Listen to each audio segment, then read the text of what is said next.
ఓం గం గణపతయే నమః. స్వర్ణలక్ష్మి నమస్తే అస్తు. పరబ్రహ్మ స్వరూపిణి రాజ్యం దేహి ధనం దేహి సర్వకామాంచ దేహి మే. స్వర్ణలక్ష్మి అమ్మవారు మనందరికీ బ్రహ్మ జ్ఞానాన్ని బ్రహ్మతత్వాన్ని ప్రసాదించాలని, ఇదేంటి పండగ పూట బ్రహ్మతత్వం బ్రహ్మజ్ఞానం అంటున్నారు అని మీరు అందరూ ఏదేదోలా అనుకోవద్దు.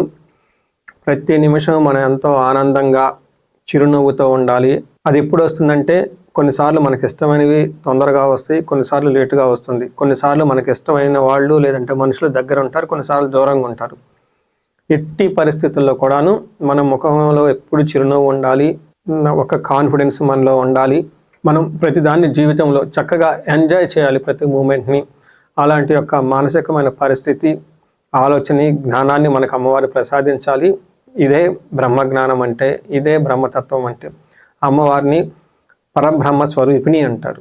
ఎవరైతే లక్ష్మీతత్వం కావాలి, ఎవరైతే ధనం కావాలనుకుంటారో, అలా ఎంజాయ్మెంట్ చేస్తూ జీవితంలో ఆనందంగా గడపగల ప్రతి క్షణం వాళ్ళు ఎంటూ ఉంటే అమ్మవారు అక్కడే ఉంటారని గమనించుకోవాలి.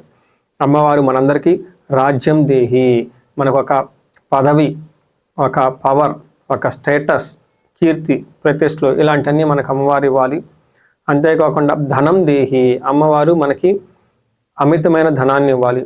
మన ఇంటి నిండా ధనం ఉండాలి, మనం ఆఫీస్కి వెళ్తే ఆఫీస్లో ధనం ఉండాలి, షాపింగ్కి వెళ్తే మన అకౌంట్ల నిండా యూపీఐల నిండా కంప్లీట్ ధనం ఉండాలి.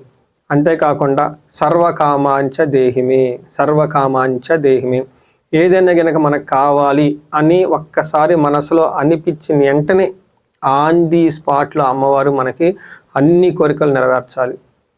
అలాంటి యొక్క శక్తి యుక్తి అమ్మవారు మనకి ప్రసాదించాలి. అమ్మవారి యొక్క కృపాకరుణ మన మీద ఉండాలని చెప్పేసి మనం ప్రార్థన చేస్తూ, శ్రీ పరాభావనామ సంవత్సరంలో కుంభరాశి వారికి ఎలా ఉందో చూద్దాం. కుంభరాశి చూస్తే ఇందులో ఉన్న ధనిష్ట నక్షత్రం 3-4 పాదాలు, శతభిషం 1, 2, 3, 4 పాదాలు, పూర్వభాద్ర 1, 2, 3, 4 పాదాలు అంటే ఇందులోనే ఉంటాయి. పేరు బలం ప్రకారం చూసుకుంటే వీళ్ళకి గు, గే, గో, సా, సి, సు, సే, సో, దా అన్న లెటర్స్ అంతా ఇందులో ఉంటారు పేరు బలం ప్రకారం. అయితే ఇందులో ఆదాయం 2, వ్యయం 8 చూపిస్తుంది, రాజ్యపూజ్యం 4, అవమానం 2 చూపిస్తుంది. అంటే ఇక్కడ ఆదాయము 2, వ్యయం 8 ఉంది. దీన్ని బట్టి మనం ఏం గమనించుకోవాలంటే, ఈ రాశి వాళ్ళకి ఆదాయం తక్కువ ఉంటుంది కానీ విపరీతమైన ఖర్చులు ఉంటాయని గమనించాలి. అలానే రాజ్యపూజ్యము 4 ఉంటుంది, అవమానం 2. ఒక విషయం చాలా బాగా చక్కగా గమనించాల్సిన విషయం ఏంటంటే, ఈ యొక్క ఫిగర్స్ని బట్టి ప్లస్ నాకున్న ఎక్స్పీరియన్స్ని బట్టి ఇటు పక్కన మన మహర్షుల స్క్రిప్చర్స్లో ఏం చెప్పారు, ఓకే, నారద సంహిత దగ్గర నుంచి మనకి గోచార ఫలదీపిక, ఇలా ఎన్నో రకమైన గ్రంథాలు ఉన్నాయన్నమాట. పురాతనమైన గ్రంథాలు సంస్కృతంలో ఉన్నాయి, సరిగా తెలుగులో కూడా ట్రాన్స్లేషన్ లేదు. అలాంటి వాటిని ఇంగ్లీష్లో లేదంటే డైరెక్ట్గా సాంస్క్రిట్ని యాజ్టీస్గా అర్థం చేసుకొని, నాకు అర్థం కాకపోతే కొన్నిసార్లు గూగుల్ చేసుకొని, ఈ మధ్య ChatGPT కూడా వాడి, ఓకే, ఇలా ఆ గ్రంథాలన్నీ పక్కన పెట్టుకొని వాటిని స్టాండర్డ్ బేస్గా తీసుకొని, అలానే రియల్ లైఫ్లో నాకు ఎలాంటి కేస్ స్టడీలు వస్తున్నాయి ఏంటి అని ఒక రీసెర్చ్ లాగా చేసుకుంటూ, కుంభరాశి ఈ 3 సంవత్సరాలు చూసుకుంటే ఈ రాశి వాళ్ళకి 24తో కంపేర్ చేస్తుంటే ఖచ్చితంగా 2025 బాగుంటుంది. 2025తో కంపేర్ చేసుకుంటే 2026 ఇంకా బాగుంటుంది తీరాలి. సో ఇది వీళ్ళకి గృహస్థితి ఆ ప్రకారంగా ఉంది. వీళ్ళకి వ్యయం ఎక్కువగా ఉంది కాబట్టి అయ్యో ఏంటి ఎంత ఖర్చు అయిపోతుందా, ఇన్ని డబ్బులు పోతాయా అని అనుకోవద్దు. ఎందుకంటే మీ దగ్గర ఖర్చు పెట్టాలి అంటే ధనం ఉండి తీరాలి. ధనం ఉన్నప్పుడే ఖర్చు పెట్టగలుగుతారు, ధనం లేకపోతే మీరు ఇలా ఖర్చు పెడతారు. అందుకని వ్యయం చేస్తున్నారంటే మీ దగ్గర ధనం ఉందని గమనించుకోవాలి. అంటే ఆదాయం మీకు తక్కువ ఉండొచ్చు కానీ మీ దగ్గర ఉన్న ధనాన్ని సత్కర్మలకు, మంచి పనులకు వాడే అవకాశం ఎక్కువగా ఉంటుంది. అంటే ఏంటి, ఇల్లు కట్టుకోవటం, లేదా ఇంట్లో వాళ్ళకి ఎవరికైనా పెళ్లి జరగటము, లేదా ఏదైనా ఒక మంచి శుభ కార్యక్రమాలకు సంబంధించి, లేదంటే ఫారిన్ వెళ్ళటం, లేదంటే ఇంట్లో ఎవరైనా బాగా చదువుకునే వాళ్ళు ఉంటే మెడికల్ సీట్స్, లేదంటే ఇంజనీరింగ్, ఇలాంటి వాటికి డబ్బులు కట్టడం, ఇలా వాళ్ళకి డబ్బులు శుభ కార్యక్రమాలకు అనుసరించి ఖర్చు చేసే అవకాశం ఎక్కువ ఉంటుందని గమనించాలి. రెండోది, ఎప్పుడైతే ధనం మనం సత్కార్యాలకి, మంచి పనులకి, ధర్మాన్ని గురించి, అలానే ఎదుటి వాళ్ళు ఉన్నతంగా ఎదగాలి, మనం కూడా ఉన్నతంగా ఎదగాలని ఒక మంచి సత్సంకల్పంతో మనం డబ్బు ఖర్చు పెడుతూ ఉంటే లక్ష్మీ అమ్మవారికి ఆనందపడిపోయి ఇంకా మన ఇంటికి ఎక్కువ రావాలని ప్రయత్నం చేస్తూ ఉంటారు. అందుకని వీళ్ళకి ఆదాయం 2 ఉన్నా, వ్యయం 8 ఉన్నా, సత్కర్మలు చేయటం వల్ల, మంచి కార్యక్రమాలు చేయటం వల్ల ఈ 8, 80 మళ్ళీ ఆదాయం వచ్చే అవకాశం ఉంటుంది. ఇది గమనించుకోండి. ఎప్పుడైతే ఆదాయం వచ్చిందో మరలా ఖర్చు పెడుతుంటారు, మరలా ఎక్కువ ధనం వస్తుంది. ఇలా మీకు మనీ సైకిల్ చేసుకోవడానికి ఎదగటానికి ఒక బెస్ట్ టైం కుంభరాశి వాళ్ళకని గమనించాలి. అలానే రాజ్యపూజ్యం 4 ఉంది. అంటే మీకు ఇంతకుముందు ఈ ఏలినాటి శని ప్రభావంతో విపరీతమైన ప్రాబ్లమ్స్, లేదంటే ఎదుటి వాళ్ళు మీకు సపోర్ట్ చేయటం లేని పరిస్థితి నుంచి ఈ టైంలో, ఉగాది రాశి టైంలో మీకు ప్రతి ఒక్కళ్ళు గౌరవం ఇవ్వడం స్టార్ట్ చేస్తారు. మీ మాటకి విలువ ఇవ్వటం స్టార్ట్ చేస్తూ ఉంటారని గమనించాలి. ఈ రాశి వాళ్ళకి చూసుకుంటే ఏలినాటి శని యొక్క ప్రభావంతో ఉన్నారు. అయితే ఏలినాటి శని యొక్క ప్రభావం చాలా చాలా తక్కువగా ఉంటుంది. ఎందుకంటే మీకు ఎండ్ పీరియడ్లో ఉన్నారు. ఏలినాటి శని యొక్క ప్రభావం మీకు దాదాపు ఒక 80% అయితే ఉండదు, ఒక 20% మాత్రమే ఉంటుంది. అది కూడాను ధనానికి సంబంధించిన వ్యవహారంలో కొంచెం ఇబ్బంది పడే అవకాశం ఉంటుంది. మానసికంగా ఏదో ఒక విషయంలో టెన్షన్ గురవుతారు. 5వ స్థానంలో గురువు ఉండటంతో ధనం చక్కగా వస్తుంది. చక్కగా అన్ని మీకు పిల్లల నుంచి మంచి సపోర్ట్ వస్తుందని గమనించాలి. 1st హౌస్లో రాహు, 7వ హౌస్లో కేతు ఉండటంతో అనవసరమైన వాగ్వివేదాలకు తిరిగేసి పరిచయాలని, నెట్వర్క్ని, తెలిసిన వాళ్ళని గొడవలు పడి కొంచెం దూరం పెట్టుకునే అవకాశం ఎక్కువ ఉంటుందని గమనించాలి. ఇది నేను చాలా మందికి లాస్ట్ ఇయర్ కూడా చూస్తున్నాను. లాస్ట్ 1 ఇయర్ నుంచి 1.5 ఇయర్ నుంచి రాహుకేతువులు వీళ్ళకి 7th హౌస్లో ఉండటంతో చాలా మందికి భార్యాభర్త మధ్య గొడవలు రావటం, డిస్టర్బెన్స్ రావటం, ఈ అనవసరమైన అపోహలు ఎక్కువగా ఉన్నాయి. అయితే ఇది ఇంకా కంటిన్యూ అయ్యే అవకాశం ఎక్కువ ఉంటుందని గమనించాలి. వీళ్ళకి 2వ స్థానంలో శని ఉండటం ఏమవుతుంది అంటే పాప చింతాం కార్యనాశనం, అంటే సంచార, అంటే వీళ్ళు అనవసరంగా ట్రావెల్ చేయటం, ఏదో ఒక పని చేసేద్దాము, మనకు గ్రోత్ లేదు అని హడావుడిగా ఏదైతే రాంగ్ డెసిషన్ తీసుకోవటము, తద్వారా కార్యనాశనం, సరైన డెసిషన్ లేక, మంచి సరైన అండర్స్టాండింగ్ లేకపోకుండా పనులు చేయటంతో ఆ కార్యక్రమంలో మీకు ఆటంకాలు వచ్చే అవకాశం ఎక్కువ ఉంటుంది. 4వ ఇంట్లో చూసుకుంటే వీళ్ళకి ఎడ్యుకేషన్కి సంబంధించిన వ్యవహారాల్లో స్లోగా ఉంటారు. అయితే ఈ శని వల్ల కంప్లీట్ ఒక సాటిస్ఫాక్షన్ లెవెల్ బాగుంటుంది, ధనం బాగుంటుంది, ఒక కంఫర్ట్, మీకు జీవితానికి కావాల్సిన ఒక కంఫర్ట్ అంతా చాలా చక్కగా ఉంటుంది. ఏది చేసినా కానీ ఇయర్ ఎండ్ కల్లా మీకు చాలా ఫుల్ సంతృప్తిగా, ఆనందంగా ఉండే అవకాశం ఎక్కువ ఉంటుంది. 5వ స్థానంలో గురువు ఉండటంతో పెళ్లి కాని వాళ్ళకి పెళ్ళయ్యే అవకాశం, అలానే పవిత్రమైన క్షేత్రాలు తిరిగే అవకాశం ఎక్కువగా ఉంటుంది. హెల్త్ విషయంలో చాలా బాగుంటుంది. ఎక్కడైనా కనుక మీకు ట్రాన్స్ఫర్స్ అవన్నీ అయినా కానీ, జాబ్ చేంజ్ ఉన్నా కానీ మీకు మంచి జరిగే అవకాశం ఉంటుంది. అయితే వీళ్ళకి గోదావరి పుష్కరాల తర్వాత గురువు 6వ స్థానంలో వెళ్ళటంతో ధనం విషయంలో కొంచెం జాగ్రత్తగా ఉండాలి. ఇప్పుడిప్పుడే మీరు ధనం సంపాదించుకుంటే కొత్త అవకాశాలు వస్తున్నాయి. ఈ టైంలో మీరు కొద్ది గొప్ప ధనం కూడబెట్టుంటే ఆ కూడబెట్టిన ధనాన్ని అజాగ్రత్తగా పెట్టుకోకండి. ఎక్కడికైనా ట్రావెల్ చేసినా, లేదంటే ఫంక్షన్స్కి వెళ్ళినా మీకున్న నగలు కానివ్వండి, లేదా మీకున్న విలువైన డబ్బులు కానీ పోగొట్టుకునే అవకాశం ఎక్కువ ఉంటుంది. 2వది, ఒక విషయం కుంభరాశి వాళ్ళు గమనించుకోవాలి, మీ మీద అనవసరమైన నిందల మోపి మిమ్మల్ని డిస్టర్బ్ చేసేవాళ్ళు ఎక్కువ ఉంటారు. అలాంటి సిచ్యువేషన్స్ వచ్చే అవకాశం ఉంటుంది. మనకి పురాణాల్లో సత్యముని అని ఒక మహాముని ఉండేవాడు. అతను రాజుగారి దగ్గర ఉంటున్న టైంలో, అతను ముని కాబట్టి కొన్నిసార్లు నైట్ టైము కొన్ని మంత్రాలు అవన్నీ జపిస్తూ ఉండేవాడు.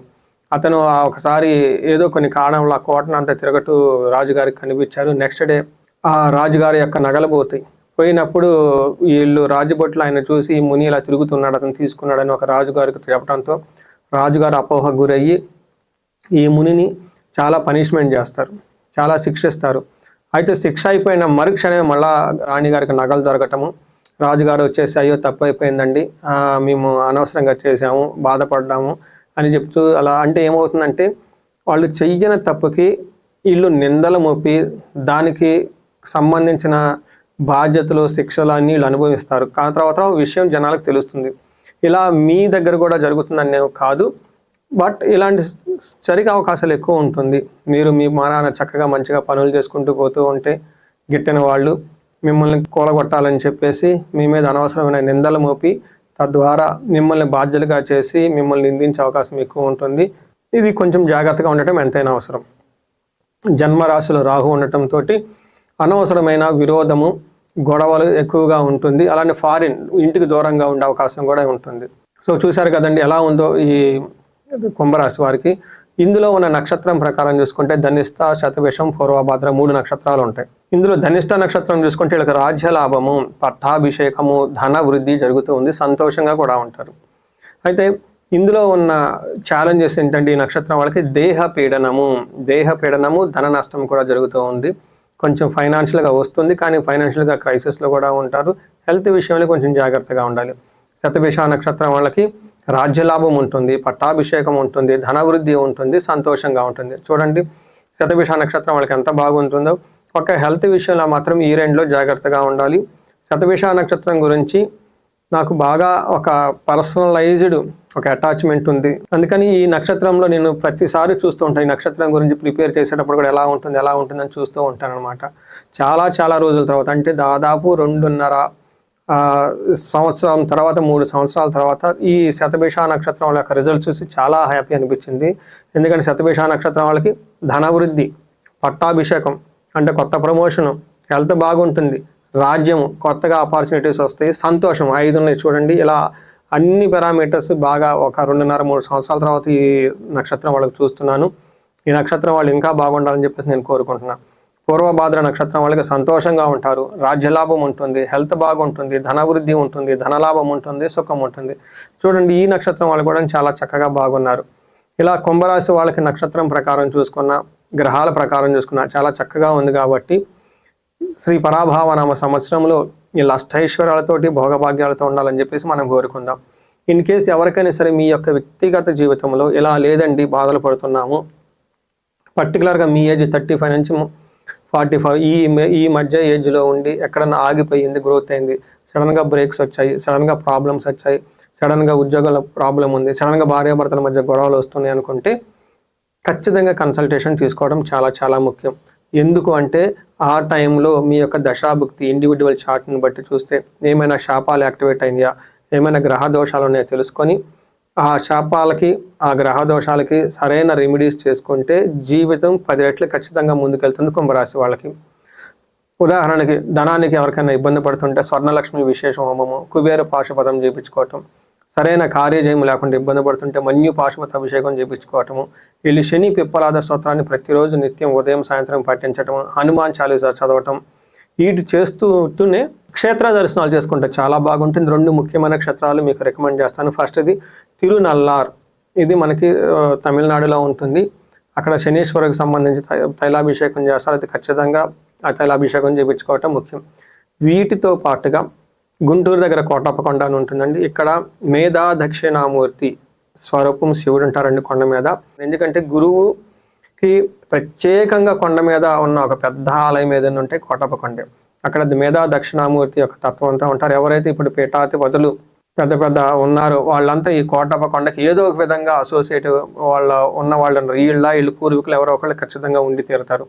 అందుకని ఎవరికైనా అకాడమిక్స్లో వీక్గా ఉన్న, గురుగ్రహం సరిగా లేకపోయినా, ధనం సరిగా లేకపోయినా, జ్ఞానం సరిగా లేకపోయినా, పెళ్ళిళ్ళు కాకపోయినా కానీ ఆ కోటప్పకొండ దగ్గర చాలా గురు మహిమ కలిగిన టెంపుల్, అక్కడ గిరి ప్రదక్షిణ కూడా చేస్తూ ఉంటారు. చిన్న ఆశ్రమాలు కూడా చాలా ఉన్నాయి. అక్కడ మీరు టైం స్పెండ్ చేయండి. అక్కడ ముఖ్యంగా చాలామందికి తెలవంది ఏంటంటే ప్రతి గురువారము ఒక హోమం చేస్తారు గురువుకి సంబంధించి. అలా గురువుకి ఎక్స్క్లూజివ్గా హోమం చేసే టెంపుల్ ఏదైనా ఉందంటే అది నాకు తెలిసేది అదొక్కటే. అక్కడ చక్కగా చాలామంది చేయించుకుంటూ ఉంటారు. అక్కడ ఒక హోమం సామూహికంగా చేస్తుంటారు దేవాలయం వాళ్ళు, కమిటీ వాళ్ళు, చాలా తక్కువ రేటుగా అది ఒక హోమం చేయించుకోండి. అలా అక్కడ టైం స్పెండ్ చేయండి. నమస్తే.